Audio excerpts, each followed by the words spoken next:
আমার দুষ্টু মিষ্টি গল্প প্রিয় বন্ধুরা, তোমরা সবাই কেমন আছো? আশা করছি তোমরা সবাই অনেক অনেক ভালো আছো। তোমাদের মনকে আরও বেশি ভালো করার জন্য আমি সুমি দিদি চলে এসেছি নতুন একটি মজাদার গল্প নিয়ে। আজকের গল্পটি শুনলে তোমাদের দাঁড়িয়ে যাবে এবং তোমাদের পাইপ দিয়ে ঝরনার মতো জল বের হতে থাকবে। তাই দেরি না করে কানে হেডফোন পরে বসে পড়ো আজকের গল্পটি শোনার জন্য। তাহলে চলো আজকের গল্পটি শুরু করি। আমার নাম দীপক। আমি আমার বেকার অবস্থা নিয়ে খুবই টেনশনে আছি। জায়গায় জায়গায় চাকরি খুঁজতে খুঁজতে ক্লান্ত হয়ে পড়েছি। আজকে এক জায়গায় আমার ইন্টারভিউ ছিল, কিন্তু সেখানেও চাকরি পেলাম না। প্রচণ্ড গরমে কপালের ঘাম মুছলাম আর গভীর নিঃশ্বাস নিয়ে ভাবলাম আজকে যেন সূর্যের চারিদিকে আগুন লাগিয়ে দিয়েছে। মনে হচ্ছে সূর্যদেব আমার পরীক্ষা করছেন। আগে থেকেই চাকরির টেনশনে ছিলাম, আর আজকে এত গরম মাথা খারাপ করে দিল। আমি আমার হাতে ধরা ফাইল মাথার উপরে নিয়ে নিজেকে সূর্যের হাত থেকে বাঁচানোর চেষ্টা করলাম। রাস্তার পাশ দিয়ে বড় বড় পায়ে হেঁটে যাচ্ছিলাম। তখনই হঠাৎ একটা গাছ দেখতে পেয়ে সেই গাছের নিচে এসে দাঁড়ালাম। গাছের ছায়ে দাঁড়িয়ে কিছুটা শান্তি অনুভব হলো। ব্যাগ থেকে জলের বোতল বের করে জল খাওয়ার জন্য যখনই বোতল মুখে লাগালাম তখন দেখলাম জলও শেষ হয়ে গেছে। তৃষ্ণার কারণে আমার অবস্থা খারাপ। এদিক সেদিক তাকিয়ে কোথাও জলের কল দেখতে পেলাম না। সবাই নিজের নিজের কাজে ব্যস্ত, একমাত্র আমি আছি যে বেকার। জলের খালি বোতল নিয়ে আমি আশপাশে চোখ ঘোরালাম, তাতে কোথাও থেকে জলের ব্যবস্থা করা যায়, কিন্তু কোথাও জল নজরে পড়ল না। যদি কোথাও জলের কল দেখতে পেতাম তাহলে এই বোতলটা ভরে নিতে পারতাম। সবে আমি আশেপাশে দেখছিলাম, তখনই আমার মনে হলো কেউ যেন আমার পাশে দাঁড়িয়ে আছে। তখনই কেউ একজন আমার সামনে ঠান্ডা জলের বোতল এগিয়ে দিল। হাতটা যে আমার দিকে এগিয়ে দিয়েছিল, তার হাত দুধের মতো ফর্সা হাতের, আঙুলে একটা সোনার আংটি আর চকমকে চুড়ি পরা। আমি হাত দেখে চোখ উঠিয়ে যখন সেই মানুষটির মুখের দিকে তাকালাম, তখন চমকে উঠলাম যে তিনি তো একজন মহিলা, যিনি গোলাপি কালারের শাড়ি পরেছিলেন। মহিলাটি খুব সুন্দরী। তার বয়স 40 বছরের মতো হবে। এত বয়স হওয়ার পরেও শরীর দেখে মনে হচ্ছে যেন কোনো 18-19 বছরের মেয়ে। তার চোখে একটা অদ্ভুত জ্যোতি ছিল, আর হাইফাই মেকআপ করা মুখে হালকা হাসি লেগেছিল। সে বলতে লাগলো, এই নাও, জলটা খেয়ে নাও। তোমার তৃষ্ণা লেগেছে তো? আমি ওখানে দাঁড়িয়ে অনেকক্ষণ ধরে তোমাকে দেখেছিলাম। তোমাকে দেখে আমার কিছুটা টেনশনে মনে হচ্ছে। আমি জলের বোতলটা তার হাত থেকে নিয়ে জল খেতে লাগলাম, কেননা আমার খুব তৃষ্ণা লেগেছিল। এক নিঃশ্বাসে সমস্ত জল শেষ করে সেই বোতলটা মহিলাকে ফেরত দিয়ে দিলাম। তিনি এত বেশি সুন্দরী ছিলেন যে আশেপাশের অনেক ছেলে তাকে ঘুরে ঘুরে দেখছিল। তার গেটআপ দেখে মনে হচ্ছিল সে খুব ধনী আর ভদ্র ফ্যামিলির মহিলা। আমি সেই মহিলাকে থ্যাংক ইউ বললাম, আর তাকে বললাম যে আমি এখানে পাশেই আমার চাকরির ইন্টারভিউয়ের জন্য এসেছিলাম। অনেকদিন থেকে চাকরি খুঁজছি, কিন্তু এখনো চাকরি পাইনি। আমি ভারতের অসংখ্য বেকারের মধ্যে একজন। অনেক জায়গাতে চাকরির জন্য ইন্টারভিউ দিয়েছি, কিন্তু প্রতিবার আমার কপাল আমাকে খালি হাতে ফিরিয়ে দিয়েছে। আমি জানি চাকরি পেতে গেলে সোর্সের দরকার হয়, কিন্তু আমার কোনো সোর্স নেই। এত পড়াশোনা জেনে কোনো লাভই হলো না।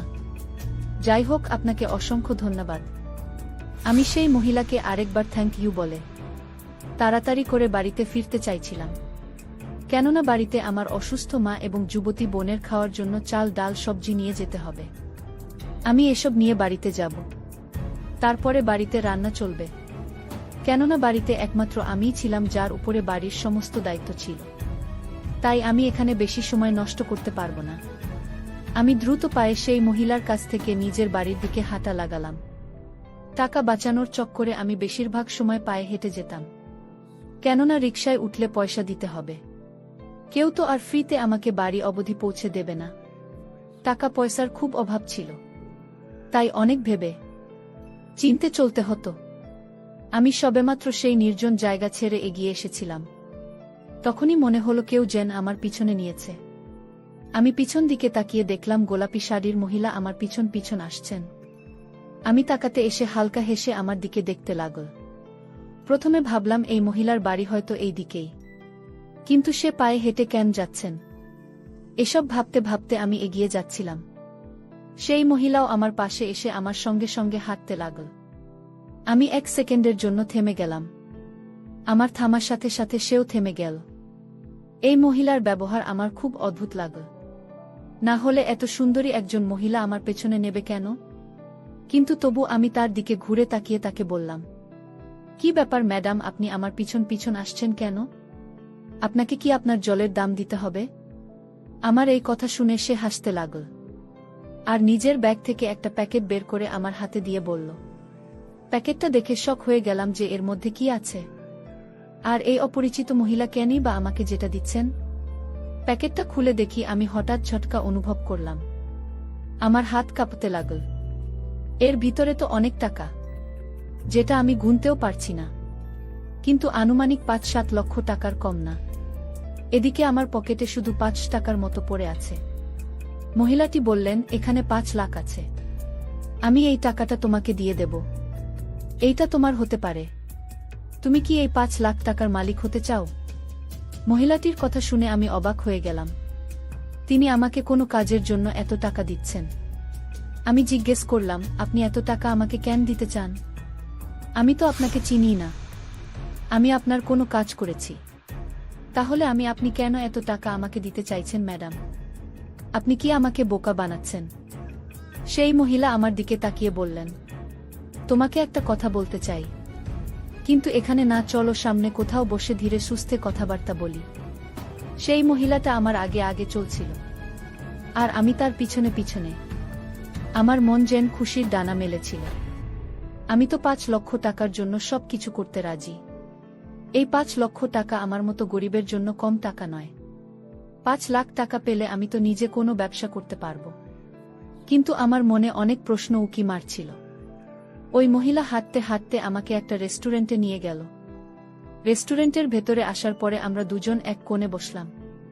তিনি ওয়েটারকে বলে কফির অর্ডার দিলেন। কিছু সময় পরেই তার ফোনে কারো ফোন এলো আর সে কথা বলার জন্য চলে গেল। সেই সময় আমি আশেপাশে তাকিয়ে রেস্টুরেন্টে ভালোভাবে দেখছিলাম। এটা অনেক বড় রেস্টুরেন্ট আর এখানে ধনী লোকেরাই আসে। আমি তো কখনো এর পাশ দিয়ে যাইনি, কেননা আমার এত ক্ষমতা নেই। কিছু সময় পরে সেই মহিলা এসে চেয়ারে বসে পড়ল। ওয়েটার কফি নিয়ে এসেছিল। তিনি আমাকে বললেন, কফি খেতে খেতে কথা বলি। আমার মনে বারবার এই প্রশ্ন জেগে উঠছিল না, জানিয়েই মহিলা আমাকে কি কথা বলবেন। সে আমাকে দিয়ে কোনো উল্টোপাল্টা কাজ করবেন না তো, যেটা আমি করতে পারবো না। আমি একজন সৎ ছেলে, সারা জীবন আমি সব ভাবে থেকেছি। আমি কখনো কোনো অন্যায় কাজের কাছেও যাইনি। কফি খেতে খেতে সে আমাকে যে কাজের কথা বলল, সেটা শুনে তো আমার হুঁশ উড়ে গেল। কেননা তিনি বলতে লাগলেন, তোমাকে এক রাত আমার মেয়ের রুমে থাকতে হবে। আমার মেয়ে ছেলেদের প্রতি খুব, তোমাদের মতো ছেলের জন্য সে পাগল হয়ে থাকে। আগামীকাল আমার মেয়ের জন্মদিন, তাই আমি ওকে তোমার মতো যুবক আর স্মার্ট ছেলেকে ওকে গিফট করতে চাই। ওই মহিলা এত বেশি পাগলের মতো কথা বলছিল যে আমি তার কথা শুনে হতবাক হয়ে গেলাম। আমি তো কখনো স্বপ্নেও ভাবতে পারিনি যে এরকম একজন সুন্দরী মহিলা লিমিট ক্রস করে দেওয়ার মতো কথাও বলতে পারে। এ কেমন মা যে নিজের মেয়ের জন্য কোনো যুবক ছেলের বন্দোবস্ত করছে। লজ্জা, আমি নিজের গান বন্ধ করে নিতে চাইছিলাম। আমি বললাম, ক্ষমা করবেন ম্যাডাম, আমি গরিব, কিন্তু এরকম করতে রাজি নই। এই কথাটা বলে আমি সেখান থেকে উঠে যেতে লাগলাম। তখনই সে আবার সেই প্যাকেট বের করল, যেটাতে আরও 5 লাখ টাকা বেশি ছিল। এখন আমাকে 10 লাখ টাকা বের করে দেখালেন। সেটা আমার সামনে রেখে ফাঁকা করে সেই টাকাটা আমাকে দেখানোর চেষ্টা করতে লাগল।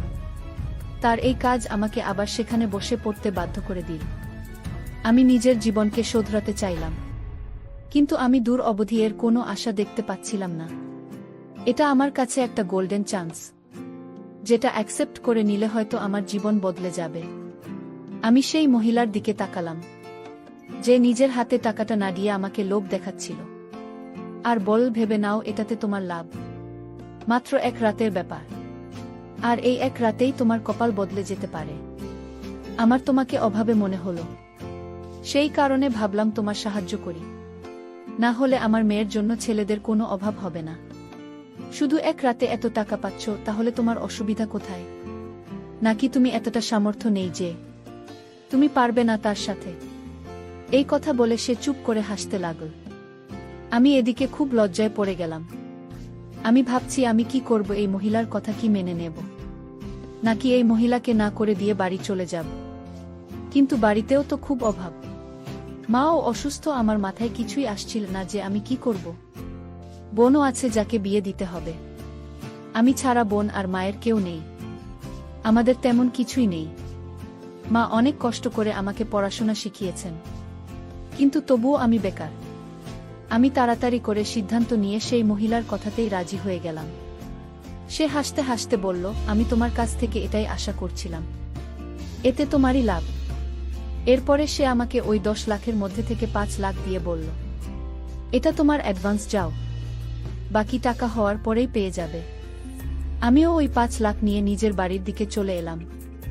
সেই মহিলা আমাকে নিজের মোবাইল নাম্বার আর বাড়ির অ্যাড্রেস দিয়ে দিল, আর বলে দিয়েছিল যে আমাকে কোনো সময় তার বাড়িতে যেতে হবে। আমি সেখান থেকে ফেরার পথে বাজারে গেলাম, কেননা আমার ফিরতে অনেক দেরি হয়ে গেছে। তাই মায়ের কিছু ওষুধ আর ফলমূল নিয়ে হোটেল থেকে খাবার কিনে নিয়ে বাড়িতে এলাম।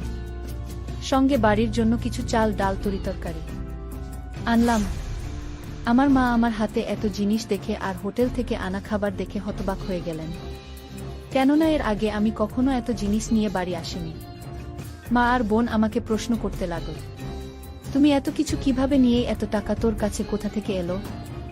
সকালে তুমি বলেছিলে যে তোর কাছে টাকা নেই। হাত মুখ ধুতে ধুতে আমি মাকে বললাম, মা আমি এক জায়গাতে চাকরি পেয়ে গেছি, তারাই আমাকে অ্যাডভান্স দিয়েছে, সেই টাকা দিয়েই আমি তোমাদের জন্য এই সমস্ত জিনিস নিয়ে এসেছি। আজকের রান্না থেকে মুক্তি পেয়েছ বলে বোনকে খুব খুশি দেখাচ্ছিল, কেননা সে বেচারা সবসময় ঘরের কাজ করতে থাকে। আমার মা আমার চাকরির কথা শুনে খুব খুশি হয়ে বললেন, ভগবান তোকে এভাবেই সফল করুক। এরপরে আমরা 3 জনই একসাথে বসে খাবার খেয়ে নিলাম। কিন্তু আমার ধ্যান এখনো সেই মহিলার দিকেই ছিল যে তার মেয়ের সাথে ঘরে থাকানোর জন্য আমাকে 10 লাখ দেবে। এটা কি সত্যি নাকি আমাকে বোকা বানালো? এখন যাই হোক, এটা সত্য তা তো কালকেই জানতে পারবো। আমি পরের দিন সকাল সকাল তৈরি হয়ে ঘর থেকে বেরোতে যাব। তখন আমার মা জিজ্ঞেস করলেন যে আমি এত সেজেগুজে কোথায় যাচ্ছি। আমি মাকে বললাম, আমি কালকে তো তোমাকে বলেছিলাম যে আমি চাকরি পেয়েছি, এখন সেখানে যাচ্ছি। তুমি ভগবানের কাছে প্রার্থনা করো যাতে তোমার ছেলে সফল হতে পারে। যদি তোমার ছেলে সফল হতে পারে তাহলে আমাদের সকলের ভাগ্য বদলে যাবে।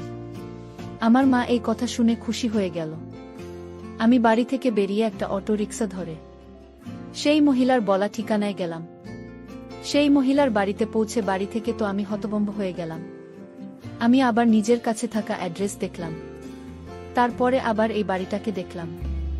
এটা কোনো বাড়ি নয়, বরং একটা রাজমহল, এত বড় আর সুন্দর বাড়ি। প্রথমবার দেখছি, কিন্তু আমি এটা ভেবে অবাক হলাম যে এত ধনী মহিলা এত অন্যায় কাজ কিভাবে করতে পারেন। বাড়ির বাইরে দাঁড়িয়ে তার দেওয়া নম্বরে কল করলাম। সে আমার কল রিসিভ করে জিজ্ঞেস করলেন, তুমি কোথায়? আমি তাকে বললাম যে আমি আপনার বাড়ির বাইরে দাঁড়িয়ে আছি। আমার কথা শুনে সে সব খুলে বললেন, আরে তুমি বাইরে দাঁড়িয়ে আছ কেন? তাড়াতাড়ি করে ভেতরে এসো, আমি অনেকক্ষণ ধরে তোমার অপেক্ষা করছি। আমি ভয়ে ভয়ে সেই বাড়ির ভিতরে গেলাম, কারণ এরকম বাড়ি এর আগে আমি শুধুমাত্র সিনেমাতেই দেখেছি। বাড়ির ভেতরে ঢুকে দেখলাম সেই মহিলা সামনে তৈরি হয়ে দাঁড়িয়ে আছেন। আজকে তো সে খুব ছোট জামা পরেছিল, আর তার শাড়ির আঁচল ও তার কাঁধের উপর ছিল না। সেই মহিলাটি আমাকে বললেন, মনে রেখো, তুমি যদি আমার উদ্দেশ্য ঠিকভাবে না করো তাহলে তোমাকে আমি টাকা দেব না। যদি তোমাকেই টাকা নিতে হয় তাহলে আমার কথা মতো করতে হবে। তারপরে তিনি আমাকে বসতে বললেন, আর চাকরানীকে ডাক দিয়ে বললেন, অতিথি এসেছে, তার জন্য চা বানিয়ে নিয়ে এসো। আমি খুব বেশি নার্ভাস ফিল করছিলাম। তখন ওই মহিলাটি বলতে লাগলেন, তোমাকে যে কাজের জন্য এখানে ডাকা হয়েছে সেটা রাতে শুরু হবে, ততক্ষণ এখানে বসে টিভি দেখে টাইম পাস করো। আমি টিভি এবং মোবাইল দেখে সারাদিন পার করে দিলাম। এখানে আমাকে কিছু সময় পর পর কিছু না কিছু খেতে দেওয়া হচ্ছিল। রাত হলে সেই মহিলাটি আমার কাছে এসে বলতে লাগলেন, তোমার অপেক্ষা শেষ হয়েছে, এখন তোমাকে আমার মেয়ের ঘরে যেতে হবে। সে তোমার জন্য অপেক্ষা করছে। আমার হৃদয়ের গতি বেড়ে গেল, কারণ আমি তো একটা যুবক ছেলে, আর আমি ফিলিংসের উপরে কতক্ষণ কন্ট্রোল করতে পারি। আমি মনে মনে ভাবছি, যতটা সুন্দরী এই মহিলা, এর মেয়ে ও নিশ্চয়ই ততটাই সুন্দরী হবে। আর যেখানে মা নিজেই নিজের মেয়ের ঘরে আমাকে পাঠাচ্ছেন, সেখানে আমি কেন এই এসবের জন্য নিষেধ করব? আমি সেখান থেকে সিঁড়ি দিয়ে উঠতে উঠতেই মহিলার মেয়ের ঘরের বাইরে এসে পড়লাম। ওর মা নিজের ঘর খুলে দিল। আমার হৃদয় খুব জোরে জোরে ধুকপুক করছিল, আর আমি ঘরের ভিতরে পা রাখলেই যে দৃশ্য আমার সামনে ভেসে উঠল, তা তো আমার পায়ের তলা থেকে মাটি সরিয়ে দিচ্ছিল। ঘরটা এমনভাবে সাজানো হয়েছিল যেন আজকে আমার বাসর রাত। একটা ভীষণ সুন্দরী মেয়ে বিছানায় শুয়েছিল। এত বেশি সুন্দরী মেয়ে আমি এর আগে কখনো দেখিনি। কিন্তু একটা অদ্ভুত ব্যাপার হলো যে, মেয়েটা হয়তো ঘুমিয়েছিল অথবা বেহুশ হয়েছিল। আমি তাকে শুয়ে থাকতে দেখে তার মাকে প্রশ্ন করলাম যে, আপনার মেয়ে শুয়ে আছে কেন? তখন মহিলা আস্তে আস্তে বলতে লাগলেন যে অজ্ঞান হয়ে আছে, আর আমি নিজেই অজ্ঞান করে দিয়েছি। তোমাকে যেটা বলেছি তুমি শুধু সেটাই করো, আর সম্পন্ন হয়ে গেলে তুমি তোমার বাকি টাকা নিয়ে চলে যেও। আর বাইরে থেকে দরজা বন্ধ করে দিলেন। আমি আস্তে আস্তে হাঁটতে হাঁটতে ওই মেয়েটার পাশে গিয়ে দাঁড়ালাম। মেয়েটি এত বেশি সুন্দরী ছিল যে তার মুখের উপর থেকে আমার চোখ সরছিলই না। আমি তাকে দেখতে থাকলাম। তারপরে যে উদ্দেশ্যের জন্য আমাকে টাকা দেওয়া হতো, আমি সেই উদ্দেশ্যের দিকে ধ্যান দিলাম। এই ঘরে আমার প্রায় 2 ঘন্টা কেটে গেছে, আর এই মেয়েটা আমার হৃদয় চুরি করে নিয়েছে। আমি ঘরের জানলা দিয়ে বাইরে তাকিয়ে দেখলাম মেয়েটার মা না জানি কোনো চিন্তায় হাঁটাহাঁটি করছিলেন। হয়তো তিনি আমার অপেক্ষা করছিলেন।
বন্ধুরা, তোমরা যারা আমার ইমো নাম্বার চাও, তারা আমার চ্যানেলটি সাবস্ক্রাইব করে পাশে থাকো, কেননা পরবর্তী গল্পে আমি আমার ইমো নাম্বার তোমাদেরকে দিব এবং তোমরা সবাই আমার সাথে ভিডিও কলে কথা বলতে পারবে।